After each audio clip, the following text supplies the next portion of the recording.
दोस्तों अश्वगंधा एक बहुत ही पावरफुल जड़ी बूटियों की श्रेणी में आता है जिसका टॉनिक के रूप में इस्तेमाल किया जाता है, जो कि कई सारी बीमारियों से बचाने के साथ साथ शरीर को अंदर से ताकत प्रदान करने का काम करता है। लेकिन इसका सही फायदा शरीर को मिलने के लिए इसे खाने का सही समय और सही तरीके का भी पता होना बहुत जरूरी होता है। इसलिए आज के इस वीडियो में हम बात करेंगे कि अश्वगंधा आखिर चीज क्या है, इसका कब, कैसे और कितना इस्तेमाल करना चाहिए, इसके फायदे और नुकसान क्या हो सकते हैं, किन लोगों को इसका इस्तेमाल करना चाहिए और किसे नहीं करना चाहिए, इसे इस्तेमाल करते वक्त किन किन बातों का ख्याल रखना चाहिए और क्या अश्वगंधा का ज्यादा मात्रा में इस्तेमाल करने से कोई नुकसान भी हो सकता है। दोस्तों अश्वगंधा शरीर के हार्मोन को बैलेंस करने का काम करता है। एंजाइटी, डिप्रेशन और तनाव को कम करने के साथ साथ अच्छी नींद पाने, ब्रेन पावर को बूस्ट करने, आपके मूड को तरोताजा रखने और ब्लड शुगर को कम करने का काम करता है। ये शरीर में टेस्टोस्टेरोन जैसे हार्मोन की मात्रा को बढ़ाता है, जिससे कि शरीर में मसल मास की मात्रा को बढ़ाने और बढ़ी हुई चर्बी को कम करने में काफी हद तक मदद मिलती है। इतना ही नहीं, ये औरतों और मर्दों में सेक्सुअल हेल्थ को इम्प्रूव करने, इम्यूनिटी पावर को बढ़ाने और कैंसर जैसी बीमारियों से बचाने में भी काफी तक मदद करता है। सवाल ये उठता है कि आखिर अश्वगंधा में ऐसा क्या है जो कि शरीर को इतने सारे फायदे पहुंचाता है। दरअसल अश्वगंधा एक पौधे के रूप में होता है जिसके जड़ को सुखाकर पाउडर और कैप्सूल के रूप में इस्तेमाल किया जाता है। वैसे तो अश्वगंधा में कई तरीके के मिनरल्स और एंटीऑक्सीडेंट मौजूद होते हैं, लेकिन इसकी सबसे खास बात यह है कि ये एक एडेप्टोजेन की श्रेणी में आता है। और एडेप्टोजेन उसे कहते हैं जो टेंशन और तनाव की वजह से शरीर में आए असंतुलन को फिर से संतुलित करने का काम करता है। ये बात तो हर किसी को पता है कि स्ट्रेस और तनाव का होना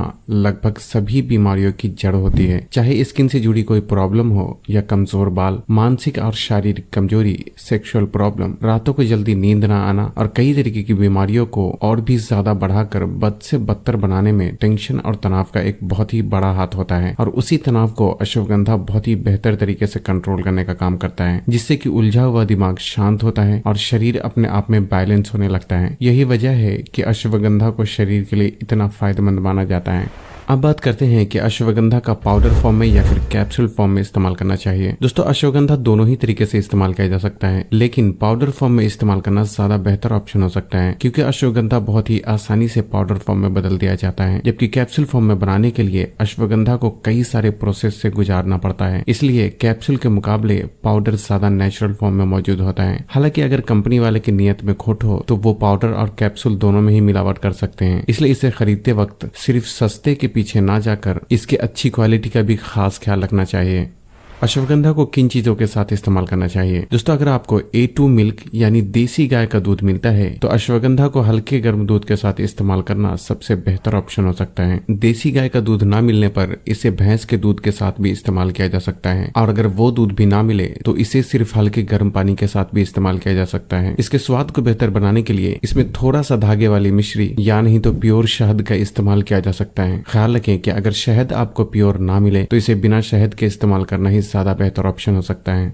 अश्वगंधा का कब इस्तेमाल करना चाहिए? दोस्तों अश्वगंधा को रात का खाना खाने के 2 घंटे बाद और सोने से कम 1 घंटे पहले इस्तेमाल करना सबसे बेहतर ऑप्शन हो सकता है। लेकिन अगर आपके लिए अश्वगंधा को इस तरीके से इस्तेमाल करना मुमकिन ना हो तो इसे आप रात के खाने के 1 से 1.5 घंटा पहले भी इस्तेमाल कर सकते हैं। उसी तरह अगर आप इसे सुबह के वक्त इस्तेमाल करना चाहते हैं तो इसे नाश्ते के 1-1.5 घंटा पहले या फिर नाश्ते के 2 घंटे बाद में इस्तेमाल किया जा सकता है। इसके अलावा अगर आप हेवी वर्कआउट करने के बाद प्रोटीन पाउडर का इस्तेमाल करते हैं तो अश्वगंधा को उस प्रोटीन शेक में डालकर भी इस्तेमाल किया जा सकता है।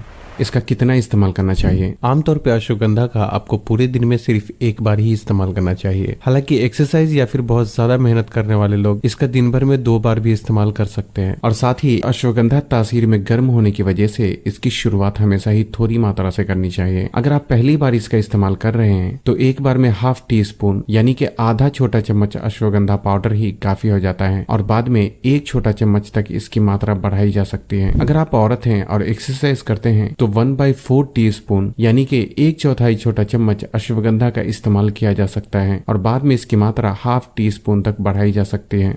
किन लोगों को अश्वगंधा का इस्तेमाल नहीं करना चाहिए? पहले तो जिन लोगों के पेट में अल्सर की प्रॉब्लम या फिर पेट में बहुत ही ज्यादा गर्मी महसूस होती है, उन लोगों को अश्वगंधा का तब तक इस्तेमाल नहीं करना चाहिए जब तक कि पेट का अल्सर पूरी तरीके से ठीक ना हो जाए। अश्वगंधा कुछ दवाइयों के साथ भी इंटरेक्ट करता है, इसलिए खासकर वो लोग जो पहले से ही किसी बीमारी के दवा का इस्तेमाल कर रहे हैं, उन्हें अश्वगंधा का इस्तेमाल करने से पहले किसी अच्छे डॉक्टर की सलाह जरूर लेनी चाहिए। इसके अलावा जिन लोगों को लो ब्लड प्रेशर की प्रॉब्लम है, उन्हें भी इसका इस्तेमाल नहीं करना चाहिए, क्योंकि अश्वगंधा ब्लड प्रेशर को कम करने का काम करता करता है, जो कि हाई ब्लड प्रेशर वाले के लिए तो फायदेमंद होता है, लेकिन लो ब्लड प्रेशर में इसका इस्तेमाल करने से ये समस्या को और भी ज्यादा बढ़ा सकता है। इसके अलावा गर्भवती महिलाएं और जिन औरतों के दूध पीने वाले छोटे बच्चे होते हैं उन्हें भी अश्वगंधा का इस्तेमाल नहीं करना चाहिए, नहीं तो ये फायदे के बजाय नुकसान पहुंचा सकता है। इसके अलावा औरतों में हार्मोन से जुड़ी ऐसी बीमारियां जिसमें शरीर में टेस्टोस्टेरोन जैसे हार्मोन की मात्रा बढ़ गई हो, उसमें भी अश्वगंधा का इस्तेमाल बिना डॉक्टर की सलाह के नहीं करना चाहिए, नहीं तो इससे प्रॉब्लम और भी ज्यादा बढ़ सकती है। अर्थराइटिस, थायराइड और सोरायसिस जैसी ऑटो इम्यून डिजीज की कैटेगरी में आने वाली बीमारियों में अश्वगंधा कभी कभी उल्टा भी काम करने लगता है। हालांकि हमेशा ऐसा नहीं होता, लेकिन फिर भी अगर आपको कोई ऑटो इम्यून डिजीज की प्रॉब्लम है तो अश्वगंधा का इस्तेमाल करने से पहले आपको किसी अच्छे डॉक्टर की सलाह जरूर लेना चाहिए। क्या अश्वगंधा का ज्यादा मात्रा में इस्तेमाल करने से कोई नुकसान भी हो सकता है? दोस्तों, अश्वगंधा का कभी भी ज्यादा मात्रा में इस्तेमाल नहीं करना चाहिए, क्योंकि ये एक बहुत ही पावरफुल जड़ी बूटी होने की वजह से इसका ज्यादा मात्रा में इस्तेमाल करने से उल्टी, दस्त और कई दूसरी समस्या भी शुरू हो सकती है।